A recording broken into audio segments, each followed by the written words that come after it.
Hello everybody. This is the first in a series of videos that I'm going to make, which will document my move out of this apartment that I have lived in for the past 10 years and filled with many plants. Unfortunately, I received the news that the build-to-rent building that I'm living in is being converted to strata, and so everyone has to be out by the 7th of January. I received a termination letter about a week ago, and at first it floored me, and I was like, what am I going to do? Where am I going to move to? This is a nightmare. All my plants, how do I move with so many plants and things? I will take you around and show you what I'm talking about in a little while. But first I wanted to set the scene. So I obviously was shocked. I've sort of made the place my home for 10 years, and because it was built to rent, that's the reason I rented here, was because when I rented it, they said, you'll never have to move unless you want to, because it's been built to be rented out. It will never be sold. You will never have to move because, but of course, things change in life, and the entire building is being sold, and I have since found out that the owner of the building, he owns buildings all over Australia, that this is what he does. He build to rent places and holds onto them for a little while and then divests himself of them. And so your build to rent forever is not really a build to rent forever. But that's okay, that's life.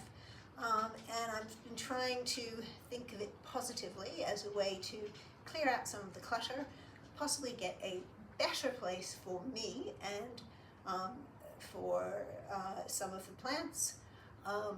Also, we lost our lovely Oliver at the end of June, and this place brings back lots of memories of Oliver, and a change might be good for me and also for my remaining cat, Thomas. He's doing better now, but he was definitely a little bit thrown by Oliver's absence, as was I.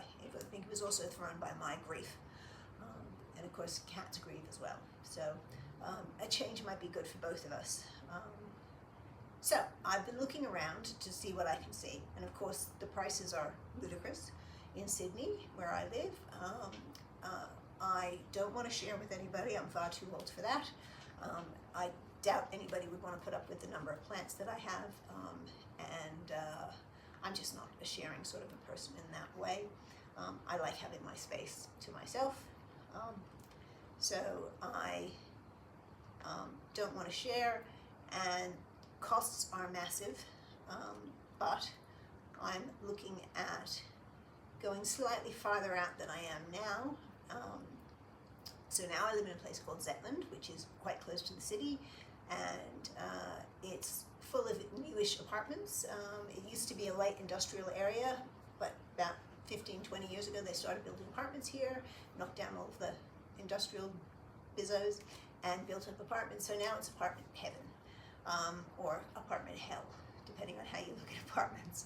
And because it's close to a major city centre of Sydney, it's also very expensive. I don't want to move into a dump. I am looking at places that are a little bit older than this one, and I may have found something, and if it all comes off and I get approved, which is not guaranteed, then I will document my move to the new place as part of this series of videos that I'm going to make.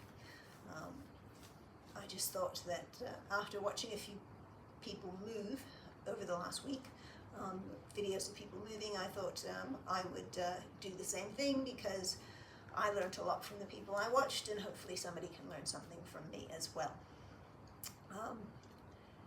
It's going to be very stressful. I have a real job that I have to do in between all of these other things, and there's a lot of work to be done just to get the place ready for me to move.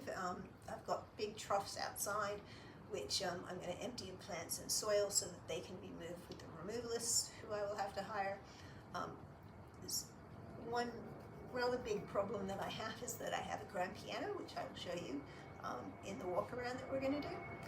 and that has to be moved with special piano removalists who cost money as well.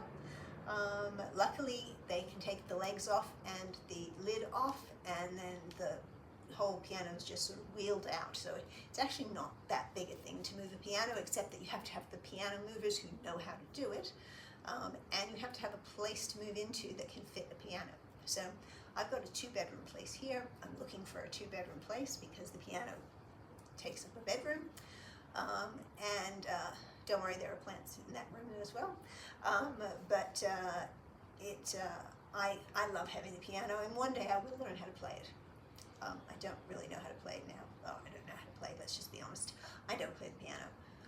I learned for about 6 weeks when I was a kid, and my parents bought me a piano, and I've sort of carried it around with me ever since. And I just love it, and maybe one day when I retire I'll learn to play it. But as a piece of beautiful furniture, I love having it, and again, when I retire I will enjoy it. Hello, Tommy. You alright, sweetheart? Do you want to come say hi? Tommy's giving me his bottom because he likes his butt scratches. What are you doing? Oh, he wants a treat. Not getting a treat yet. That's sort of the intro to this. It's gone on a bit longer than I thought it would. But what I thought I would do is I would switch you over to the B-roll, or my camera, my iPhone camera, and just take you around and show you what I mean about the plants that have to be moved, and also document what I've done with this place, which I love. I actually started taking down some plants on the weekend, some of the hanging plants, and then I thought to myself, I should have filmed this video. I should have filmed a video, filmed a series of me doing all of this, because I wanted it for my posterity as well. Let's get started. I'll come back at the end and have a chat to you.